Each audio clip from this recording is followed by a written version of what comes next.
विशेषण। पढ़िए और समझिए। यह बगीचे का दृश्य है। बगीचा बहुत ही सुंदर है। इसमें हरे भरे पेड़ हैं और चारों ओर मुलायम घास है। बगीचे में रंग बिरंगे फूल खिले हैं। इस बगीचे में बच्चों के झूलने के लिए एक झूला लगा हुआ है। बगीचे में 2 खरगोश दौड़ रहे हैं। यह बगीचा सभी को बहुत अच्छा लगता है और सभी इसकी प्रशंसा करते हैं। जो शब्द संज्ञा या सर्वनाम की विशेषता बताते हैं, उन्हें विशेषण कहते हैं। विशेषण शब्द बगीचा, पेड़, घास, फूल, खरगोश तथा झूला आदि शब्दों की विशेषता बता रहे हैं। ऐसे शब्द विशेष्य कहलाते हैं। विशेषण शब्द जिस संज्ञा या सर्वनाम की विशेषता बताते हैं, वे विशेष्य कहलाते हैं। आइए कुछ और उदाहरण देखें। मीशा, अच्छी। विशेषण। गायिका, है। विशेष। अखिल, मेधावी। विशेषण। छात्र, है। विशेष। विशेषण के भेद। विशेषण के मुख्यतः 4 भेद होते हैं। विशेषण, गुणवाचक विशेषण, संख्यावाचक विशेषण, परिमाणवाचक विशेषण, संकेतवाचक विशेषण। गुणवाचक विशेषण। आज माँ ने नीला सूट पहना है। आज नीलम ने तिकोना परांठा खाया। उपर्युक्त वाक्यों में सूट तथा पराठे के रंग व आकार की बात की गई है और उनके लिए नीला व तिकोना विशेषणों का प्रयोग किया गया है। ये सभी विशेषण विशेष्यों की किसी न किसी विशेषता को प्रकट कर रहे हैं, अतः ये गुणवाचक विशेषण हैं। जिन विशेषण शब्दों से संज्ञा अथवा सर्वनाम के गुण दोष, भाव, रंग, दशा अवस्था, आकार, स्थान देश काल आदि का बोध हो, वे गुणवाचक विशेषण कहलाते हैं। गुण। सुशील, विनम्र, उदार, दयालु, भला, सच्चा आदि। दोष। झूठा, दुष्ट, आलसी, बुरा, कठोर, लोभी आदि। रूप रंग। लाल, नीला, पीला, सुंदर, कुरूप, चमकीला आदि। आकार। गोल, तिकोना, लंबा, छोटा, ऊंचा आदि। स्वाद। मीठा, कड़वा, नमकीन, खट्टा, कसैला आदि। दशावस्था। स्वस्थ, कमजोर, गरीब, भारी, सूखा, हल्का, बूढ़ा आदि। स्थान। भारतीय, विदेशी, ग्रामीण आदि। स्थिति दिशा। ऊपरी, उत्तरी, निचला, पूर्वी आदि। संख्यावाचक विशेषण। 3 कुर्सियां ले आओ। मेरे पास 2 खिलौने हैं।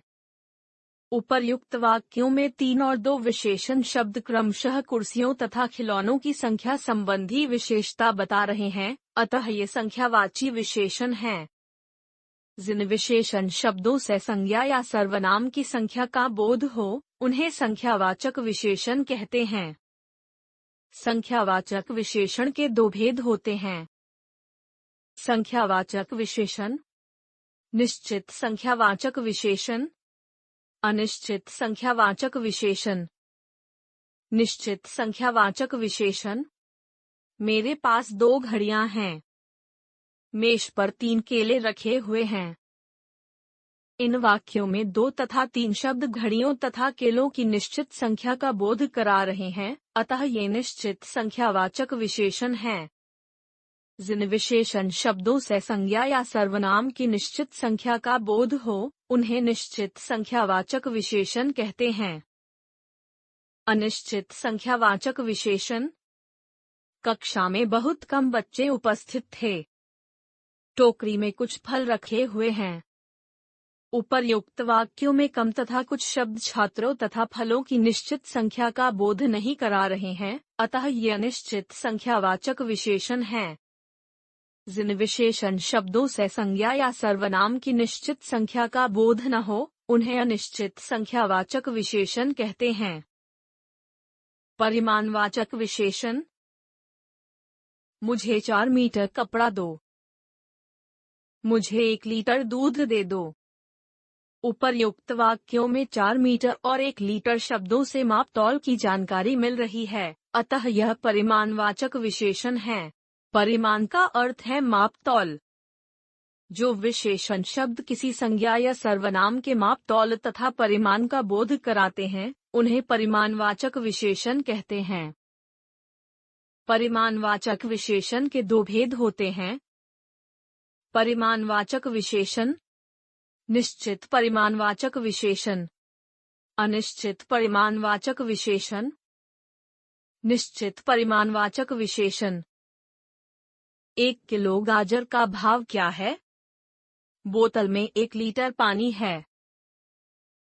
उपर्युक्त वाक्यों में 1 किलो तथा 1 लीटर क्रमशः गाजर तथा पानी के निश्चित परिमाण का बोध करा रहे हैं, अतः ये निश्चित परिमाणवाचक विशेषण हैं।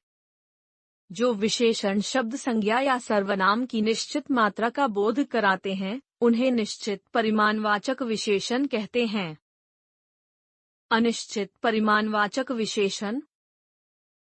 कॉफी के लिए थोड़ा दूध ले आओ। बस में बहुत भीड़ है। उपर्युक्त वाक्यों में थोड़ा तथा बहुत शब्दों से क्रमशः दूध तथा भीड़ की निश्चित मात्रा का बोध नहीं हो रहा है, अतः ये अनिश्चित परिमाणवाचक विशेषण हैं। जो विशेषण शब्द संज्ञा या सर्वनाम की अनिश्चित मात्रा का बोध कराते हैं, उन्हें अनिश्चित परिमाणवाचक विशेषण कहते हैं। संख्यावाचक तथा परिमाणवाचक विशेषण में अंतर।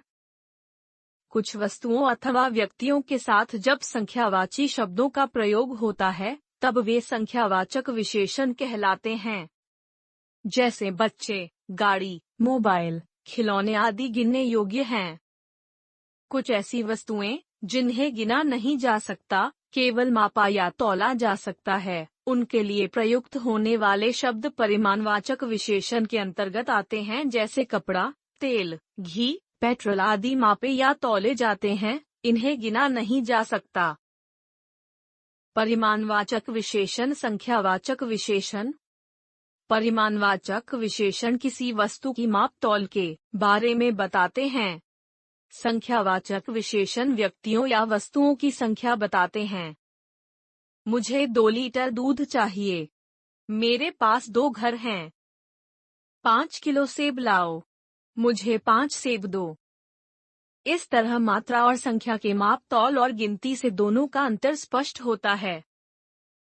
सार्वनामिक संकेतवाचक विशेषण। यह घर बहुत बड़ा है। इस पक्षी के पंख बहुत सुंदर हैं। उपर्युक्त वाक्यों में वह तथा इस शब्द सर्वनाम हैं, लेकिन ये शब्द घर तथा पक्षी संज्ञा शब्दों से पहले लगकर विशेषण का कार्य कर रहे हैं, अतः ये सार्वनामिक विशेषण हैं। जो सर्वनाम शब्द संज्ञा शब्द के पहले आकर उसकी विशेषता बताते हैं, उन्हें सार्वनामिक विशेषण कहते हैं। सर्वनाम और सार्वनामिक विशेषण में अंतर। सर्वनाम, सार्वनामिक विशेषण। सर्वनाम शब्द संज्ञा के स्थान पर प्रयुक्त होते हैं, जैसे यह मीता है, वे नृत्य देख रहे हैं। सार्वनामिक विशेषण संज्ञा से पहले लगकर विशेषण का कार्य करते हैं, जैसे यह फल मीठा है, वे बच्चे नृत्य देख रहे हैं। विशेषण शब्दों की रचना। कुछ शब्द मूल रूप में ही विशेषण होते हैं, जैसे मोटा, पतला, अच्छा, बुरा, लाल, पीला, चतुर, मधुर, कोमल आदि।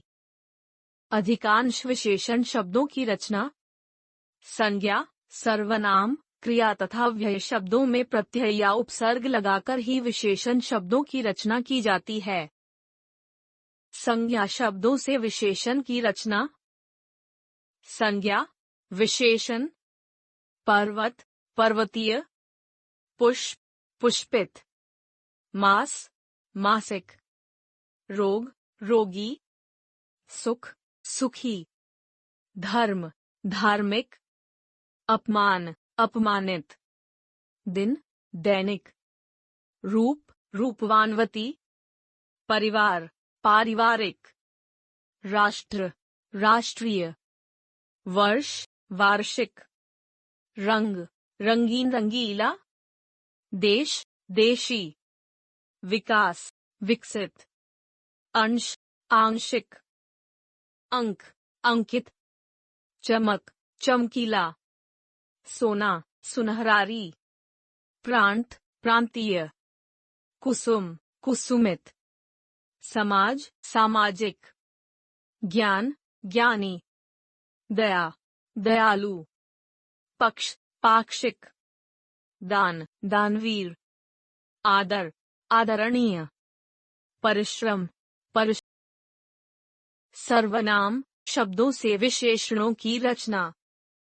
सर्वनाम विशेषण, वह वैसा, तुम तुम्हारा, मैं मुझसा मेरा, कौन किसका, कोई कैसा, जो जैसा, यह ऐसा, उस उसका।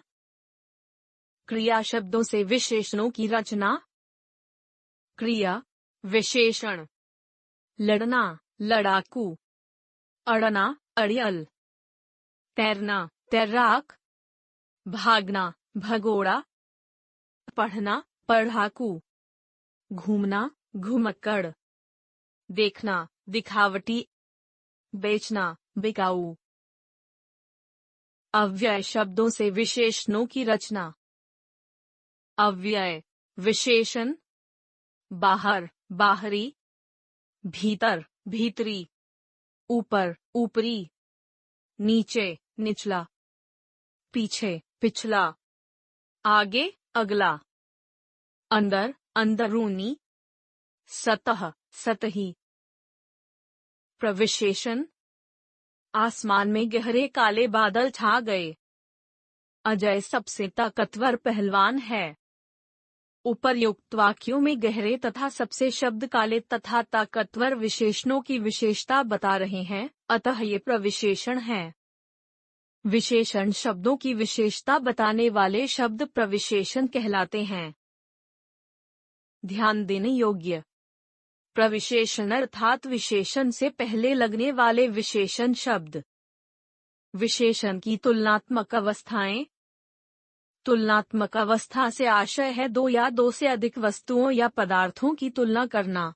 किसी एक को कम या अधिक, अच्छा या बुरा बताने के लिए तुलनात्मक विशेषण शब्द का प्रयोग किया जाता है, इसे ही विशेषण की तुलनात्मक अवस्था कहा जाता है। विशेषण की तीन तुलनात्मक अवस्थाएं या स्थितियां होती हैं। एक मूलावस्था, दो उत्तरावस्था, तीन उत्तमावस्था। मूलावस्था, पहली स्थिति या अवस्था में किसी गुण दोष का सामान्य रूप से वर्णन होता है। इसमें कोई भी या किसी से भी तुलना नहीं की जाती, जैसे रितिका बुद्धिमान लड़की है, वह गिटार बजाने में निपुण है। उत्तरावस्था, इसमें दो व्यक्तियों या वस्तुओं की तुलना की जाती है, जैसे प्रतिभा कोमल से अधिक सुंदर है, अरुण वरुण से अधिक चतुर है। उत्तमावस्था, इसमें किसी एक व्यक्ति या वस्तु को अन्य सभी से श्रेष्ठ या निकृष्ट बताया जाता है, जैसे जिया ने परीक्षा में अधिकतम अंक प्राप्त किए, स्वाति सबसे पतली है। मूलावस्था, उत्तरावस्था, उत्तमावस्था। उच्च उच्चतर, उच्चतम। विशाल विशालतर, विशालतम। प्रिय प्रियतर, प्रियतम। सुंदर सुंदरतर, सुंदरतम। योग्य योग्यतर, योग्यतम। निम्न निम्नतर, निम्नतम। मधुर मधुरतर, मधुरतम। महान महानतर, महानतम। निपुण निपुणतर, निपुणतम। लघु लघुतर, लघुतम। अब तक हमने सीखा, संज्ञा या सर्वनाम की विशेषता बताने वाले शब्दों को विशेषण कहते हैं। विशेषण शब्द जिस संज्ञा या सर्वनाम की विशेषता बताते हैं, उन्हें विशेष्य कहते हैं। विशेषण की विशेषता बताने वाले शब्द प्रविशेषण कहलाते हैं। विशेषण के चार भेद हैं: गुणवाचक विशेषण, संख्यावाचक विशेषण, परिमाणवाचक विशेषण, सार्वनामिक संकेतवाचक विशेषण। विशेषण शब्दों की रचना संज्ञा, सर्वनाम, क्रिया तथा व्यय शब्दों द्वारा की जाती है। विशेषण की 3 अवस्थाएं होती हैं: मूलावस्था, उत्तरावस्था, उत्तमावस्था।